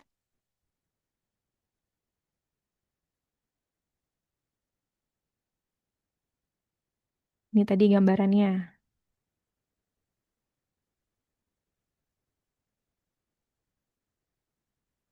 Oke, gambarannya seperti ini fundusnya. Kemudian pilihannya A, observasi. B, fotokoagulasi yang PRP. Atau C, fotokoagulasi laser yang vokal. Atau injeksi kah? Atau vitrektomi. Oke, udah 10 detik ya. Ya, jawabannya benar semua ya. Jadi vitrektomi. Jadi kalau di ini gambarannya apa tadi semua? Kalau dari gambaran foto fundusnya ini menandakan adanya ablasio retina yang traksional ya. Nah, ini yang tadi saya bilang kalau traksional itu kan karena ada traksi, itu traksinya itu diakibatkan karena adanya ini fibrosis ini akibat dari pembentukan pembuluh darah baru atau neovaskularisasi, jadinya terjadilah fibrosis fibrovaskular sehingga nanti ada traksi-traksi sehingga copot deh apa menarik si lapisan retinanya sehingga lapisannya lepas gitu. Dan kalau misalnya dilihat di sini sebenarnya ini makulanya nggak terlalu kelihatan lagi ya, nggak terlalu kelihatan jelas. Jadi kemungkinan udah melibatkan makula juga nih, apa namanya si retinal detachmentnya itu. Jadi di kemungkinan ini kan gambarnya sebenarnya kan masih terlalu fokus ya. Kalau misalnya lebih luas lagi, mungkin dia bentuknya melingkar seperti ini. Terus udah bagian makulanya dia udah agak keangkat, jadi udah nggak ada gambaran struktur yang jelas sehingga wah ini udah mengancam penglihatan sentral. Jadi memang harus segera dilakukan vitrektomi. Terbukti tadi visusnya juga langsung turunnya lumayan jauh ya, sekitar 1/60. Karena makulanya kemungkinan sudah terkena juga gitu. Jadi yang paling tepat adalah vitrektomi ya. Oke, benar semuanya. Selanjutnya pertanyaan ke-8. Oke. Laki-laki 52 tahun, DM tipe 2 sudah 14 tahun datang untuk periksa rutin. Nah, visus mata kanannya 6/6, mata kirinya 6/9. Mata kanannya funduskopinya ada perdarahan dot blot di 4 kuadran tanpa venous beading, irma, ataupun neovaskularisasi. Tapi ada edema makula non-sentral pada pemeriksaan OCT. Untuk mata kirinya sendiri, sudah terdiagnosis retinopati diabetikum dengan neovaskularisasi dan sudah menjalani terapi laser setahun yang lalu. Tata laksana yang paling tepat untuk kasus ini adalah A. Fotokoagulasi PRP dan injeksi anti-VEGF intravitreal. B. Fotokoagulasi laser grid. C. Fotokoagulasi laser PRP dan fotokoagulasi laser grid. D. Injeksi anti-VEGF intravitreal dan fotokoagulasi laser vokal. Atau E. fotokoagulasi laser PRP aja. Boleh dijawab, aku kasih waktu 10 detik ya.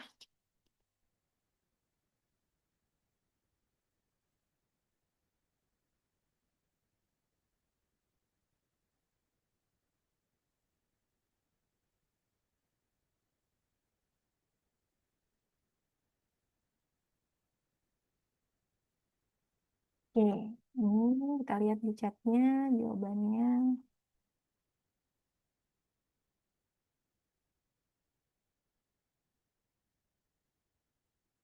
Oh, oke, jawabannya kebanyakan fotokoagulasi laser grid. Oke. Sebelumnya ada yang bertanya ya? Oke, ya, saya jawab dulu yang nomor 8 ini dulu ya. Kita bahas yang 8, terus nanti kita balik lagi ke pertanyaan yang sebelumnya. Nah, untuk yang pertanyaan question yang ke-8 ini, tata laksana paling tepat apa pada kasus ini? Kita harus tentuin dulu dia diagnosisnya apa gitu. Nah, kalau kita lihat di sini kata kuncinya, ini kan pasiennya ada dot blood di keempat kuadran. Tapi dia bilang nggak ada irma, venous bleeding, atau neovaskularisasi.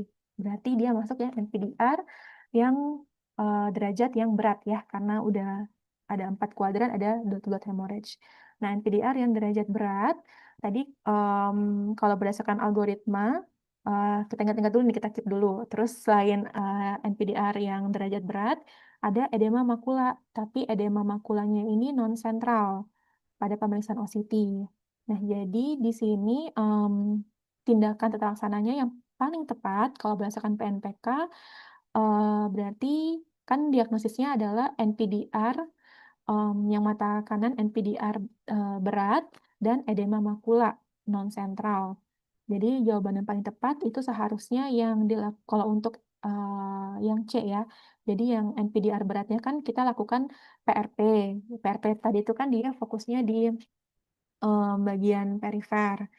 Dan yang berikutnya yang C, kita bisa lakukan fotokoagulasi yang laser vokal atau laser grid untuk yang si edema makula yang non sentralnya gitu. Jadi kita bisa tambahin laser juga di sekitar sekeliling dari si edema makula yang mengalami leakage tadi itu.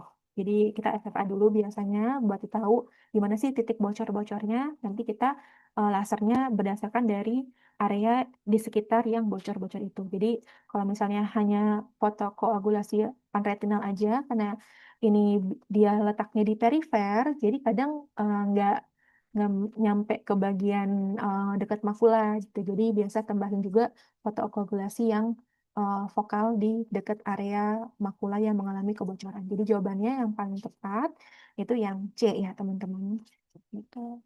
Karena tadi kan kalau kita ingat-ingat lagi edema makula itu dapat terjadi di stage apapun memang. Tapi tata laksananya itu kalau misalnya dia non sentral itu kita biasanya saranin ke pasien melakukan fotokoagulasi yang vokal atau grid. Sedangkan kalau misalnya dia sentral, edema makulanya, selama dia visusnya masih tadi di bawah, di atas 6/9, maka masih bisa laser yang vokal atau grid. Tapi kalau misalnya dia udah kurang atau di bawah dari 6/9, maka ya harus dilakukan injeksi anti VEGF intravitreal karena kalau udah di sentral visusnya kan apa di sentral edemanya kan berarti visusnya udah mengancam penglihatan visus sentral tuh. Jadi dilakukan injeksi anti VEGF intravitreal juga gitu ya. Jadi ingat-ingat yang bagian itu gitu. Nah, tadi ada pertanyaan yang sebelumnya itu kita balik ke yang nomor 7 dulu berarti ya. Tadi ada pertanyaan yang pertama, kalau makulanya off, itu biasanya visusnya berapa? Apakah bisa diperkirakan? Sebenarnya kalau dari berbagai literatur, sebenarnya nggak ada sih cut off point yang menyatakan visus sekian itu berarti tandanya makulanya off gitu.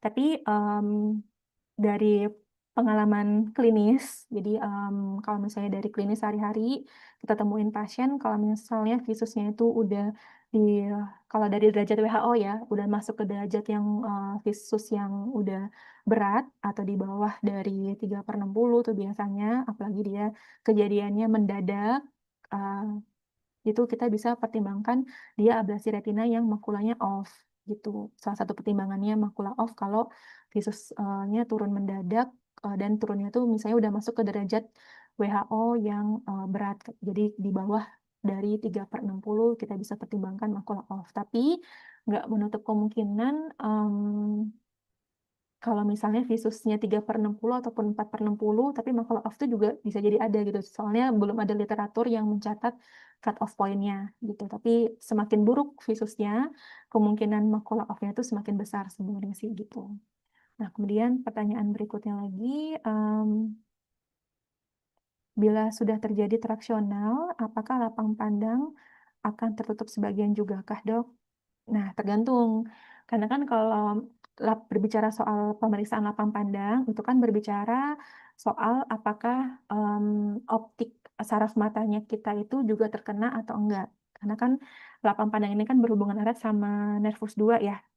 Jadi kalau misalnya si tractional atau fibrosisnya itu udah mengenai ke bagian area sekitar papil atau sekitar optik disk, nah maka bisa mempengaruhi lapang pandang gitu. Makanya em, kalau misalnya lapang pandangnya itu udah mempengaruhi, udah terkena di bagian optik disknya ini, biasanya dia udah mempengaruhi lapang pandang pasien. Tapi kalau misalnya pada pasien-pasien dengan ablasi retina itu kan biasanya dia ablasinya lumayan apa ya? Ada yang misalnya dia hanya di bagian superior aja, tapi pasien udah ada misalnya bilang ada bayangan hitam dok di bagian kalau misalnya dia um, retinal detachment-nya di bagian superior misalnya, berarti kan kita pasiennya itu biasanya keluhannya di bagian yang kontralateralnya ya. Jadi bagian inferiornya kok ada bayang-bayang hitam gitu ya dok. Berarti kemungkinan dia si retinal detachment-nya itu di sisi yang superiornya seperti itu. Tapi kalau misalnya untuk pemeriksaan lapang pandang sendiri itu kan pemeriksaan konfrontasi ya berarti maksudnya. Kalau pemeriksaan konfrontasi itu memang detailnya itu lebih berpengaruh ke bagian optik disknya atau berpengaruh juga di bagian makulanya. Jadi kalau misalnya emang udah kena area optik disk, entah itu di sisi yang superior atau sebagian, maka terpengaruh juga si apa lapang pandangnya gitu. Oke, ya. Oke, kita lanjut ke pertanyaan nomor 9. Nah, ini kapan waktu pertanyaannya langsung kali ya supaya nanti enak kita jawab baca soalnya jadi tahu kata kunci apa yang mau dicari. Jadi pertanyaannya kapan waktu yang paling tepat untuk screening retinopati diabetes pada pasien berikut. Jadi pasiennya 22 tahun laki-laki terdiagnosis DM tipe 1 sudah 2 tahun dan rutin pakai insulin. Pasiennya tidak ada keluhan penglihatan, nggak pernah periksa mata juga sebelumnya. Terus dia tanya, kapan nih dok baiknya screening retinopati? Nah, kira-kira jawabannya apa nih teman-teman? Apakah A 2 tahun lagi, B 8 tahun, C 5 tahun, D 3 tahun, atau E saat ini? Boleh dijawab di chat ya.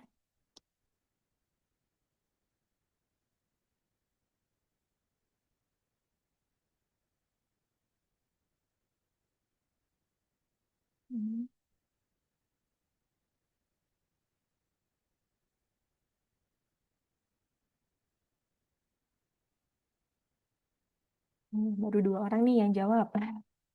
Ada yang lain ada yang mau coba jawab juga lagi? Oke, semua pada jawabnya yang saat ini ya. Oke, jadi kata kuncinya tadi dia tipe DM-nya tipe apa sebenarnya. Jadi kalau kita lihat balik lagi ke slide awal ya sebentar. Ini saya skip dulu. Kita ke slide yang awal dulu. Nah, jadi balik lagi ke dia DM-nya DM tipe 1, DM tipe 2, atau diabetes atau ada kehamilan atau tidak gitu ya. Jadi kalau misalnya dia tadi kan DM-nya DM tipe 1. Jadi untuk screening pertamanya kita biasa merekomendasikan ke pasien langsung pertama kali saat pasien terdiagnosis. Tapi beda cerita kalau misalnya dia DM tipe 2, screening matanya sih biasa 5 tahun setelah terdiagnosis. Jadi hafalin aja tabel ini ya dari PNPK. Kalau yang pregnancy dia segera setelah pasiennya konsepsi atau di trimester awal itu kita rekomendasiin untuk dilakukan screening gitu ya. Jadi ini jawabannya benar kalau karena dia tadi DM tipe 1 jadi langsung saat itu juga gitu ya. Yang oke. Ya, sekarang pertanyaan nomor 10. Laki-laki 60 tahun datang ke IGD dengan keluhan nyeri hebat mendadak pada mata kanan, disertai dengan pandangan yang kabur dan juga mual. Pasien ada riwayat DM tipe 2, tidak terkontrol 15 tahun. Di pemeriksaan oftalmologi mata kanan, itu ada tajam penglihatannya 1/60, kemudian ada injeksi siliar, ada edema kornea, ada tampak pembuluh darah halus abnormal di permukaan iris. TIO mata kanannya 52. Apakah diagnosis yang paling tepat? Apakah A. Glaukoma vakomorfik, B. Glaukoma sudut terbuka primer, C. Glaukoma neovaskular, D. Glaukoma sudut tertutup primer, atau E. Hipertensif uveitis. Boleh dijawab di chat.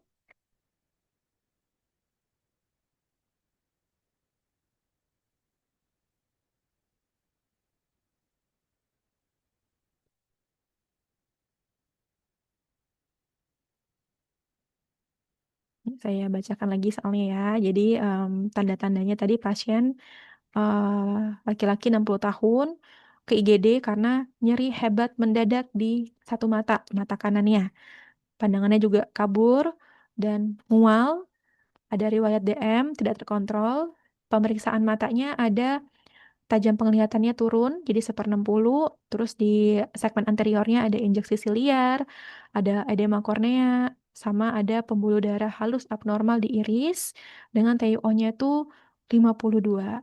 Diagnosisnya apakah glaukoma vakomorfik, sudut terbuka primer, neovaskular, sudut tertutup primer, atau hipertensif uveitis?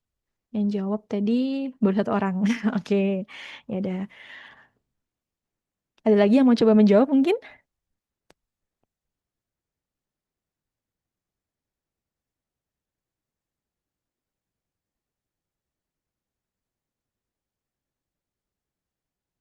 Oh, oke, semuanya pada jawab yang D ya, glaukoma sudut tertutup primer. Nah, jawabannya kalau pada kasus ini itu yang C ya teman-teman, yang glaukoma neovaskular. Nah, kenapa jawabannya glaukoma neovaskular? Karena sebenarnya yang lebih detailnya lagi, jawaban diagnosis paling tepatnya sih harusnya glaukoma akut pada glaukoma neovaskular gitu. Kenapa akut? Karena memang dia kondisinya terjadinya mendadak. Nih ya, karena dia tadi keluhan anamnesisnya dia nyeri hebatnya mendadak di salah satu mata dengan disertai penurunan penglihatan, ada mual juga. Kemudian tadi dilihat di slit lamp itu ada injeksi siliar, edema kornea, ini kan tanda-tanda kalau memang lagi kondisi akut peningkatan tekanan bola mata ya. Kemudian visusnya juga tadi 1/60. Dengan TIO tadi 52. Ini udah sangat tinggi nih. Berarti memang udah lagi serangan akut nih. TIO-nya lagi tinggi. Jadi sebenarnya glaukoma yang akut ini sebenarnya. Tapi karena dibilang ada pembuluh darah halus abnormal di permukaan iris, ini kan tanda rubeosis iridis. Nah, berarti ini kemungkinan besar dia adalah suatu glaukoma neovaskular. Nah, kenapa jawaban yang lainnya itu kurang memungkinkan? Untuk jawaban yang tadi kan banyak yang jawabnya yang D ya, glaukoma sudut tertutup primer. Karena kalau kasus ini dilihat, kalau dilihat dari ada riwayat DM sebelumnya, kemudian misalnya sebelum-sebelumnya ada juga ini pembuluh darah halus abnormal atau rubeosis iridis dengan TIO-nya tadi mendadak tinggi. Nah, itu sebenarnya udah masuk ke tanda klinis dari glaukoma neovaskular. Kenapa bukan yang glaukoma sudut tertutup primer? Karena ini bukan suatu kondisi yang kalau glaukoma neovaskular itu dia masuk ke yang glaukoma sudut tertutup tapi yang sekunder gitu. Jadi dia memang benar sudut tertutupnya benar nih. Cuma mekanismenya dia bukan yang primer tapi dia yang sekunder. Sekundernya karena tadi ya, karena DM, terus hiperglikemik, ada neovaskularisasi, ada fibrosis jadi nutupin sudut COA-nya, nutupin angle-nya jadi dia closed angle gitu. Cuma closed angle-nya itu lebih ke yang secondary gitu. Secondary Jadi bukan yang D, bukan yang primer gitu. Kalau yang primer, dia harusnya terjadinya bisa juga memang akut pada sudut tertutup primer. Tapi karena ini jelas tadi ada pembuluh darah yang halus di permukaan iris, ini udah lebih mengarah ke yang neovaskular gitu ya jawabannya.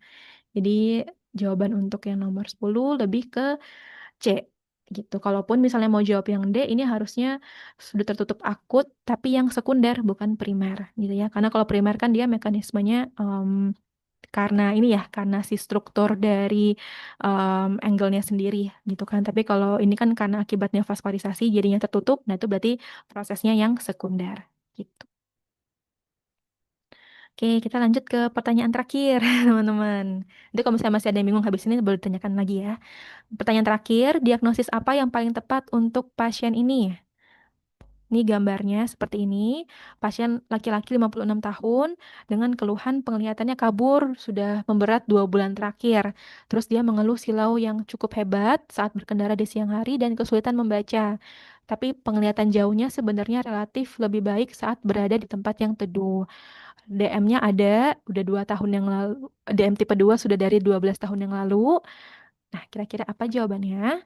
Apakah katarak nuklear sklerotik, katarak snowflake, Christmas tree, subkapsular posterior, atau katarak yang kortikal? Boleh dijawab di chatnya ya.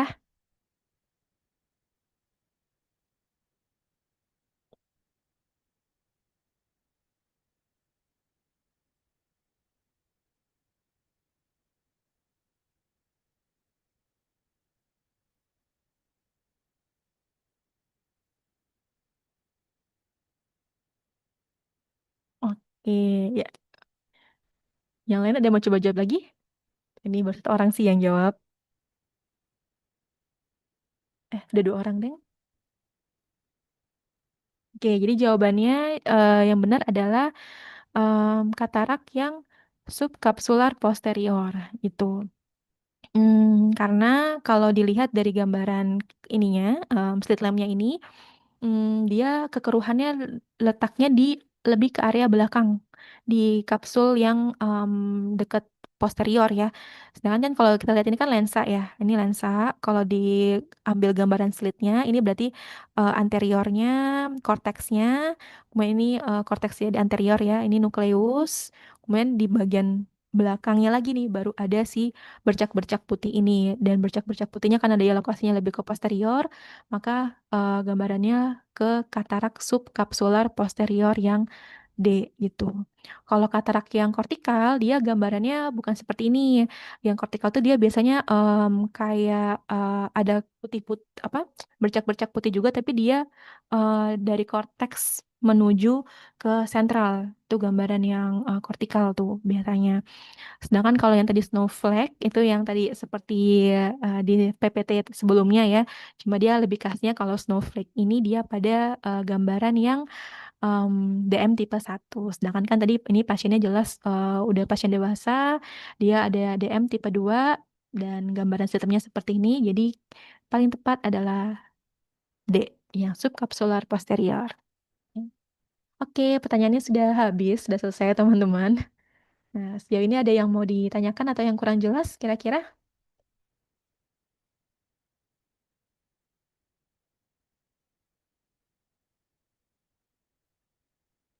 Ada Oh. pertanyaan di chat loh.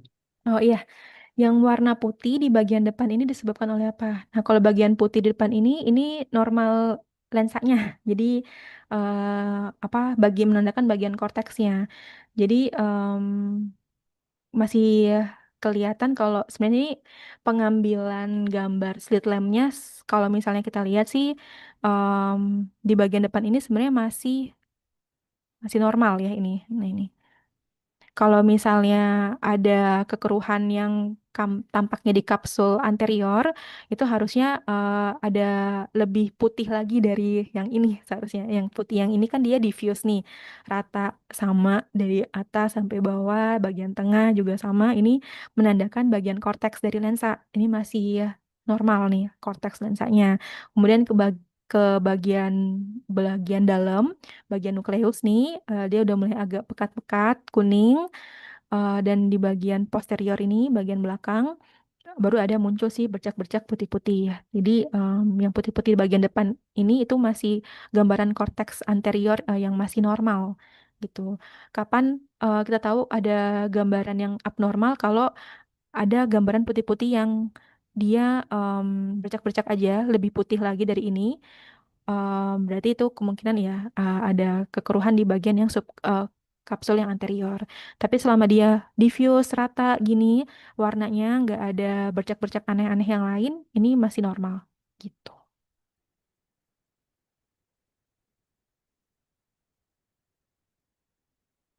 Oke, ada lagi pertanyaan yang lainnya?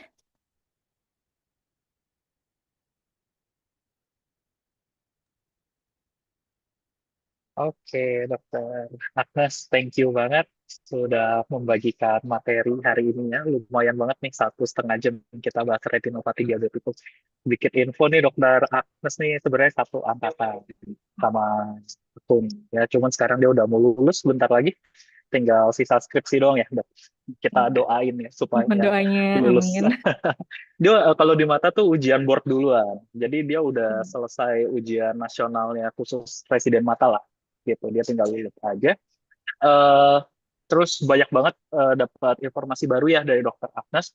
Nah, eh, entah kenapa Perdami ya, berarti sekarang tuh lagi aktif-aktifnya mengeluarkan banyak PNPK teman-teman. Jadi buat UKM PPD kita sengaja nih bikin yang tentang retinopati diabetikum. Nantinya kalau ada kesempatan lagi ya dok, kita bahas-bahas soal ada dua nih, ada PNPK glaukoma, ada PNPK katarak.